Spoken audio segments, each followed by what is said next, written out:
චොන්නෝ ගුයිෂි ඒවත් නැත කන්‍යාවතාරයක් කියන්නේ ජීවිතුන් අතර ඉදි කාලයේදී බිරිඳකගේ සහ මවකගේ සමාජ භූමිකාව ඉටු කරන්න කලින් එහෙමත් නැත්නම් බිරිඳකගෙන් සහ මවකගෙන් සමාජයට ඉටු වෙන්න ඕන වගකීම් ඉෂ්ට කරන්න බැලින් මියගිය අවිවාහක කන්‍යාවකගේ ආත්මයක් විදියට.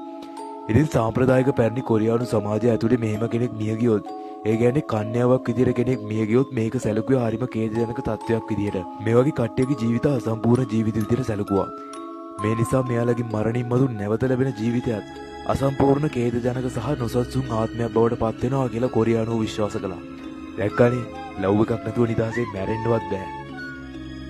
මෙයාගේ පෙනුම ගත්තොත් ඒක විස්තර කරලා තියෙන්නේ මෙයාට දිගු කළු හිසකෙස් තිබෙන බවත් මේ හිසකෙස් මුහුණ සහ උරහිස් මතින් කඩා හැලෙන විදියට ලිහිල්ල තිබෙන බවත්. ඒ වගේම මෙයා කොරියානු කාන්තාවන් සාම්ප්‍රදායික මරණයකදී අදින සොබොක් කියන සුදු පැහැති ඇතුලෙන් සැරසිලා ඉන්න බවත් කියවෙනවා. මෙයාගේ මේ කොණ්ඩය කඩා දමලා තියන්නත් හේතුවක් තියෙනවා.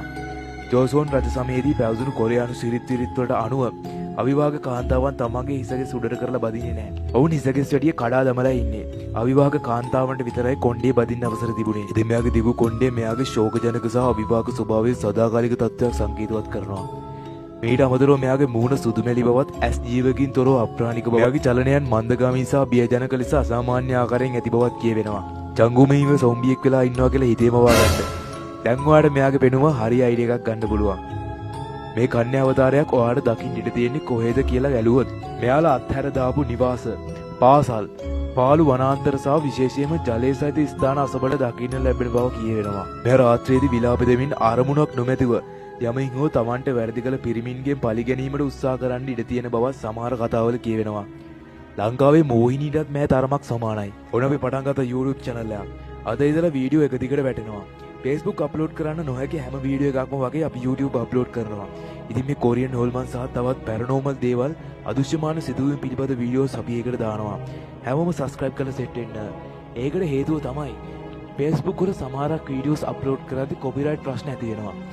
ඉතින් ඒකට විසඳුමක් විදිහට තමයි මම YouTube channel එක පටන් ගත්තේ. ඉතින් YouTube channel එකට ගොඩක් ලස්සන stories අපි add කරනවා. ඉතින් ඔයාලා කවදාවත් අහලා නැති හොල්මන් stories අපි මේකට දානවා. ඉතින් subscribe කරලා තියාගන්න.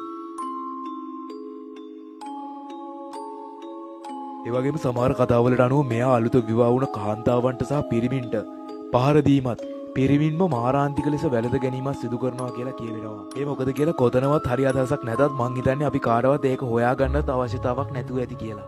කොහොමුණත් මේ දේවල් වලින් ඇයට කිසිදාක නොලැබුණු ආදරය අන් අයට ලැබීම නිසා ඇය ඒ ගැන ඉරිෂ්‍යාවෙන් සහ නොසන්සුදුණු ආශාවකින් පෙළෙන බව මේකෙන් අපිට හිතා ගන්න පුළුවන්. ඉතින් ඔයා මේ වෙද්දිත් කොරියාවේ ඉන්න කෙනෙක් නම් එහෙමත් නැත්නම් කොරියාවේ යන්න බලාපොරොත්තු වෙමින් ඉන්න කෙනෙක් නම් ඔන්න යහමකට ගන්නවා නම් ලස්සන ගෑනු ළමයා.